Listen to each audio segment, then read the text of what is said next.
Pertarungan monyet dan kepiting, cerita anak. Pada zaman dahulu, hiduplah seekor monyet dan seekor kepiting. Suatu hari, kepiting sedang berjalan dan menemukan nasi kepal, onigiri. Wah, nasi kepal, aku lapar sekali. Senangnya, tiba-tiba, monyet datang dan berkata, "Hai, kepiting, aku punya biji buah kesemek. Mau tukar dengan nasi kepalmu?" Kepiting berkata, "Biji, nasi ini kelihatan lebih enak. Tapi kalau kamu tanam biji ini, nanti akan tumbuh pohon yang menghasilkan banyak buah kesemek yang manis." Kepiting berpikir sejenak, lalu dia berkata, "Baiklah, kita tukar saja."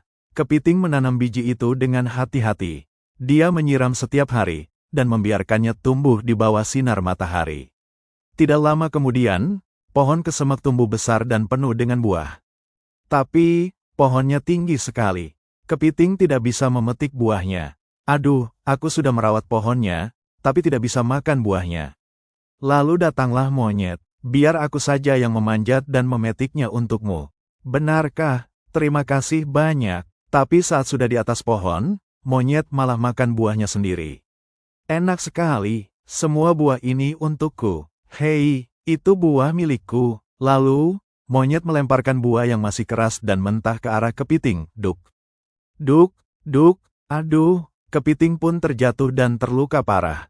Anak-anak kepiting menangis keras. "Wah, ibu terluka." Mendengar hal itu, teman-teman kepiting datang, buah kastanye, lebah, lumpang, penumbuk padi, dan kotoran sapi. Mereka mendengar cerita kepiting dan jadi marah. "Kita harus memberi pelajaran pada si monyet." Mereka diam-diam masuk ke rumah monyet dan memasang perangkap. Kastanye melompat dari api dan mengenai wajah monyet. Lebah menyengat hidungnya. Kotoran sapi membuat monyet tergelincir dan jatuh. Dan akhirnya, lumpang jatuh dari atas dan brak. "Aduh, maaf, maaf, aku tidak akan nakal lagi." Monyet minta maaf kepada kepiting, dan mereka pun berdamai. Tamat. 聞くだけでわかる、猿カニ合戦。昔々、あるところに、猿とカニがいました。ある日、カニが歩いていると、美味しそうなおにぎりを見つけました。わあ、おにぎりだ。お腹が空いてたから、嬉しいなあ。すると、そこへ猿がやってきました。やあカニさん、そのおにぎり、僕の持ってる柿の種と取り替えっこしない？柿の種？そんなのより、おにぎりの方がいいよ。でもね、この種を植えれば、柿の木が大きくなって、美味しい実がいっぱいできるんだよ。カニは、ちょっと迷ったけれど、じゃあ、いいよ、と言って、おにぎりと柿の種を交換しました。カニは、頑張って種をまいて、水をやって、お日様にも当てて、大切に育てました。やがて、柿の木はぐんぐん大きくなって、甘い柿の実がたくさんなりました。でも、木が高すぎて、カニは実を取ることができません。